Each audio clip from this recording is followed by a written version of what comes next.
Great Life Morning Madlang World.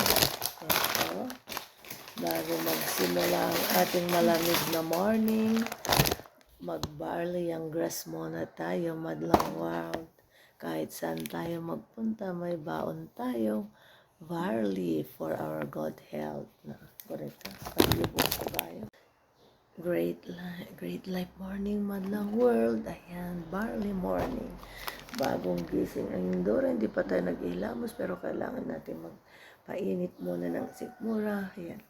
Kahit saan man tayo magpunta, may baon tayong barley grass. For our good health, yang barley grass. For barley morning, Madlang World. Ayan. Para sa ating healthy lifestyle. Para maging healthy ang ating katawan. Yan. O galing natin uminom ng barley grass bago tayo mag-take ng anything. Sabi nila, best daw na i-take ang barley grass habang empty ang ating stomach.